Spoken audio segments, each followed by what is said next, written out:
আমেরিকার ওই কুত্তারা ফুটবল বিশ্বকাপের এই টাকা ইনকাম করে তোমার ইমানদার ভাইয়ের বুকে গুলি মারবে, গুলি মারবে, ইমানদারের রক্ত ঝরাবে তোর টাকা দিয়ে, তোর টাকা দিয়ে।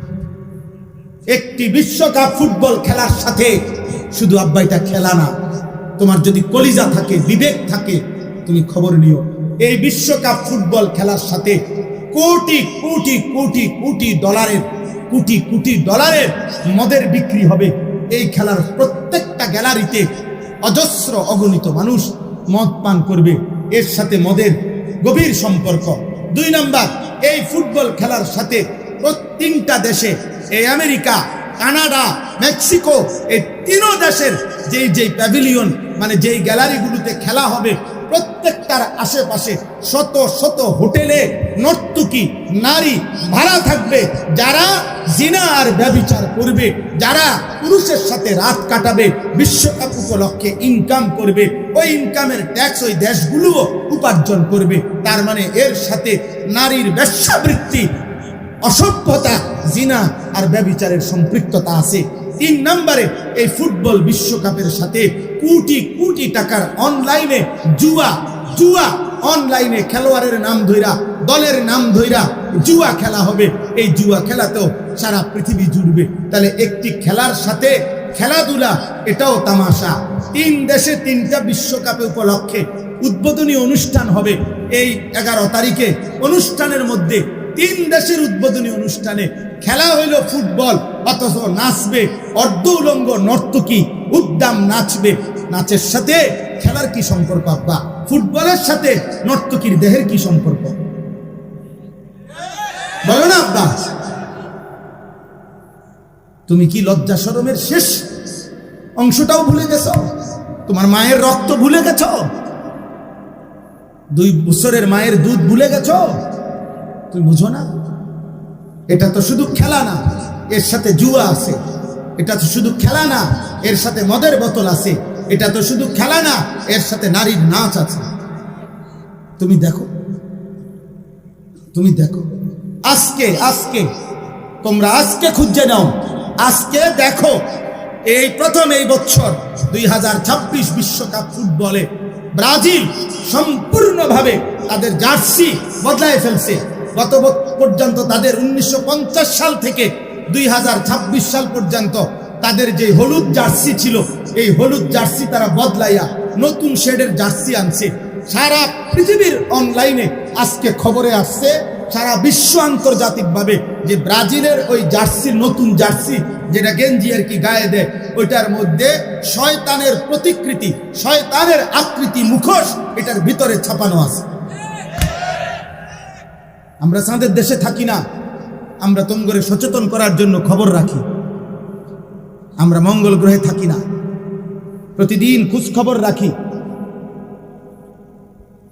বুঝো নাই আব্বা? সারা পৃথিবীর সচেতন মানুষ প্রতিবাদ করছে অনলাইনে, যে ব্রাজিলের এই জার্সির মধ্যে শয়তানের প্রতিকৃতি, শয়তানের মুখোশ এটার ভিতরে আছে। তুমি নালে লেখো, অনলাইনে গুগলে সার্চ দিয়ে লেখো যে ব্রাজিলের 2026 জার্সি নিয়ে বিতর্ক কি, এটা দেখো।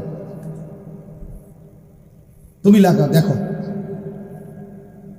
বলো ভাই, তাহলে রক্তে যার ঈমান আছে, কলিজার মধ্যে মায়ের পবিত্র রক্ত যার আছে, ওই বেঈমানদের সাথে আমাদের কি সম্পর্ক?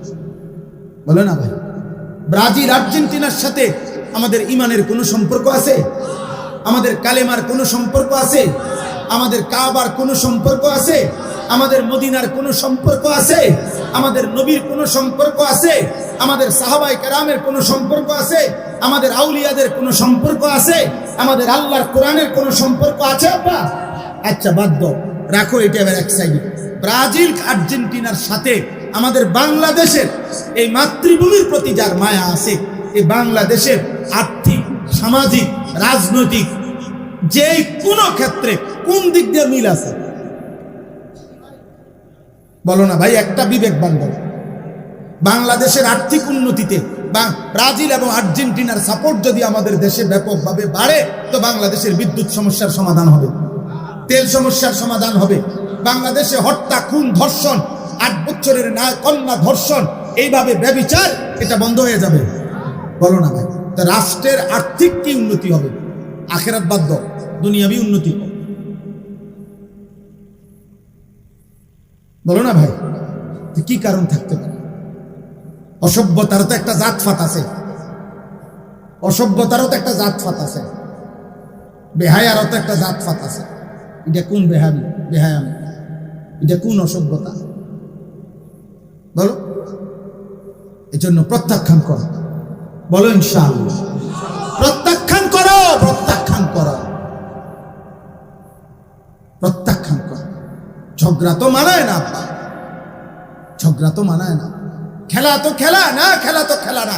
খেলার সাথে মদ আছে, খেলার সাথে নর্তকী আছে, খেলার সাথে জুয়া আছে, খেলার সাথে কোটি কোটি টাকার হারাম বাণিজ্য আছে, হারাম বাণিজ্য। নাউজুবিল্লাহ, নাউজুবিল্লাহ, নাউজুবিল্লাহ। এই পৃথিবীর তোমরা খবর নিয়ে দেখো, প্রত্যেক ফুটবল খেলোয়াড়, এই যারা বিশ্বকাপে খেলবে, তাদের প্রত্যেক খেলোয়াড়ের ডোপ টেস্ট, তাদের নেগেটিভ প্রমাণিত হইতে হবে। অর্থাৎ তাদের শরীরে অ্যালকোহল আছে কিনা, মদের উপস্থিতি আছে কিনা, মদ নেশা করছে কিনা, এটা পরীক্ষার মাধ্যমে প্রমাণ হইতে হবে যে সে মদ পান করে নাই। হ্যাঁ, ডোপ টেস্ট বলে এটারে। অর্থাৎ এখানে যদি সে নেগেটিভ প্রমাণিত হয় তাইলে খেলতে পারবে। যদি শরীরে অ্যালকোহল, মদের উপস্থিতি পাওয়া যায় তাইলে সে বাদ।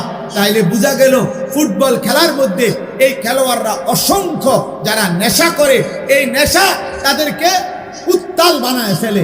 এই জন্য এটা পরীক্ষা করে করে বিরত রাখার চেষ্টা করে, কিন্তু বারবারই প্রতিবারে এরকম অসংখ্য দামি দামি খেলোয়াড় বাদ পড়ে যায়।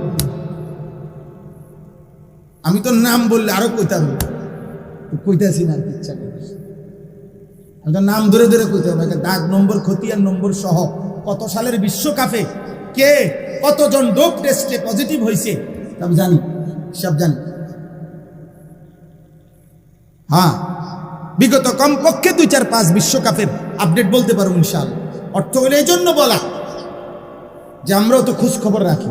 এখানে নৈতিকতার কি? তোমরা এবার শেষ কথা হলো আমার ভাই, তোমরা কমপক্ষে সব বাদ দাও, আমরা মোল্লা মৌলবীর কথা বাদ দাও, যারা আয়োজন করছে ওনাদের কাছে গুগলে সার্চ করে এই যে ফিফা, আন্তর্জাতিক যে ফুটবল ফেডারেশন, যেটা যারা আয়োজক, তাদের কাছ থেকে জানতে চাও যে আপনারা বলেন গোটা পৃথিবীর কি উন্নতির জন্য আপনারা এই খেলার আয়োজনটা করছেন, এটা ওনারা কথাটা বুঝছেন? হেরা বলুক, এটা ওনাদেরকে বল, কথা বুঝেন নাই? আন্তর্জাতিক পৃথিবীতে যদি এই ফুটবল খেলাটা ঠিক মতো হয় তাহলে যুদ্ধ বন্ধ হয়ে যাবে তো, আন্তর্জাতিকভাবে যুদ্ধ বন্ধ হয়ে যাবে তো, ইসরায়েলের জুলুম অত্যাচার বন্ধ হবে তো, কথা বলে না? আন্তর্জাতিক তেল সমস্যার সমাধান হবে তো, ইরান আর আমেরিকা ইসরায়েলের যুদ্ধ বন্ধ হবে তো, তো কি হবে? কি হবে? মানুষের ভিতরে নৈতিকতা বাড়বে। বলো ভাই, তাহলে না আন্তর্জাতিক কোনো ফায়দা আছে, না আমার রাষ্ট্রীয় কোনো ফায়দা আছে, না আমার ধর্মের কোনো ফায়দা আছে। এখানে আছেটা কি? আছেটা কি? শুধুই হারামটা আছে, শুধুই হারামটা আছে, শুধু আখেরাতের বরবাদটা আছে, শুধু জাহান্নামটা আছে, আর কিছু না। শুধু আগুন আছে, আগুন, শুধু আগুনটা আছে।